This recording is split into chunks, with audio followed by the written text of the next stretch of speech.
All right, today we're going to dive into a technology that's completely revolutionizing how we build. Well, everything, from massive skyscrapers to the hospitals in our communities. It's called Building Information Modeling, or BIM for short. So let's get right into it. But first, just think about this for a second. How do you actually build a skyscraper without it turning into complete and utter chaos? I mean, you've got this incredibly complex puzzle, right? Millions of parts. You have engineers, electricians, plumbers, HVAC crews. They all have to work together in the exact same space. So how in the world do you make sure it all fits together?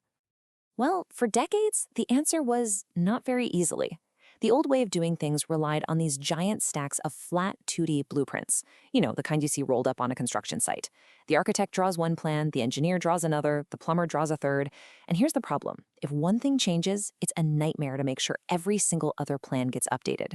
This leads to huge conflicts, really expensive mistakes, and just massive delays.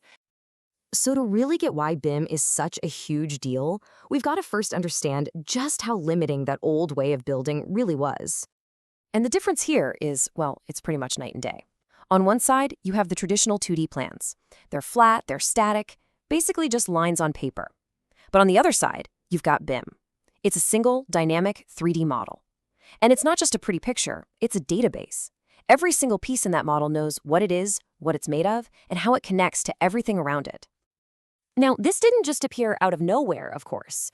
For the longest time, people were drafting everything by hand, painstakingly. Then in the 70s and 80s, we got the 2D CAD revolution, which was a huge leap forward. It made drawing way faster and more accurate. But BIM is really the next big evolution. It adds that critical third dimension, and this is the key, it weaves a ton of data right into the model itself. Okay, so let's really dig into what makes this a smarter digital blueprint. Because it's so much more than just a 3D model. It's a whole intelligent process for creating and managing all the information about a building. And here it is, the key takeaway. BIM is a 3D model plus a database. Think about it. A wall in a BIM model isn't just a couple of lines. No, the model knows it's a concrete wall. It knows its exact dimensions, it knows its fire rating, and it even knows how much it costs. That embedded information, that's the secret sauce. You know, there are a couple of great ways to think about this that make it super clear. One is to call it a digital twin, an exact virtual copy of the building that exists before anyone even breaks ground.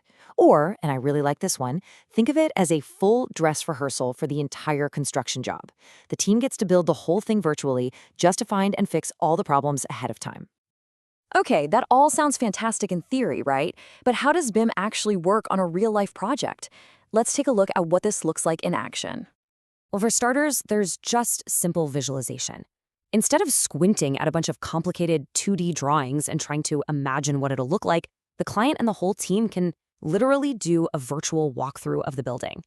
This makes what the architect is trying to do crystal clear for everyone, and it means people can make decisions way faster and with a lot more confidence. Okay, now this is where things start to get really, really powerful. We can add a fourth dimension to the model, time. They call this 4D scheduling. You basically link the construction schedule directly to the 3D model, and you can literally watch the building assemble itself over time on your screen. So with 4D, you can literally hit play and watch the whole sequence. You see the foundation get poured, then week by week, the steel frame goes up. Then the exterior cladding gets put on, and finally, all the interior systems. Having this visual timeline is a game changer for planning the logistics and making sure everything happens in the right order. But why stop there? Let's add yet another dimension, cost. This is what we call 5D. Now, every single thing in that model, every beam, every window, every light fixture is connected to cost data. So if the architect decides to change 100 windows to a fancier, more expensive type, boom, the total project cost updates instantly. It gives the team incredible real-time control over the budget. Now, this next one might just be the biggest money saver of the whole bunch. It's called clash detection. The software can automatically scan the entire model and find any spot where two things are trying to be in the same place at the same time. You know, like a huge air duct running right through a steel support beam. Finding that on a computer screen, that's an easy fix. Finding it out on the construction site, that's an absolute nightmare of delays and wasted money. And the impact of this is just staggering. By catching all these conflicts in the virtual world, projects can cut down on those on-site problems by as much as 80%. In the industry, they call these RFIs, or requests for information. An 80% drop in expensive, last-minute fixes saves an absolutely incredible amount of time and money. And the list of BIM's superpowers just keeps on going. You can use it to optimize the layout of the entire construction site for safety and efficiency. You can use it to prefabricate complex parts off-site with perfect precision. It can even guide equipment in the field using GPS. And at the very end, you hand over this living model to the building owner, who can use it for operations and maintenance for decades to come. So when you put it all together, what's the bottom line? It's actually pretty simple and pretty profound. You get fewer errors and way less waste. You get lower project costs, you get higher quality buildings, and you get safer job sites for everybody. That's the promise of BIM, and it's being delivered. All right, so now that we've seen what BIM can do, let's look ahead. Where is all of this going? Because it really does feel like the future is being built right now. Now, switching to BIM isn't like flipping a switch. It's really an evolution for the whole industry.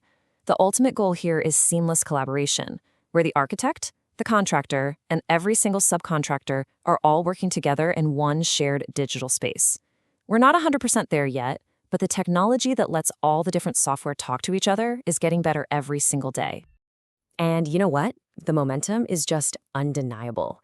BIM is shifting really fast, from being a nice-to-have feature to becoming the absolute industry standard. And a lot of this change is being pushed forward by a new generation of professionals. Architects, engineers, builders, who've basically grown up with this tech and just see it as the only logical way to build. And I think this really gets to the heart of the matter. BIM isn't just a new tool or another piece of software. It's a totally new philosophy for how we design, manage, and build things. It's a philosophy that's all about collaboration, using data intelligently, and, getting it right the first time, virtually. Which, of course, leaves us with a really fascinating question to think about. As these digital blueprints become smarter and smarter, packed with data, able to run simulations, what comes next? What kind of new possibilities will open up for the buildings of tomorrow and for the people who build them?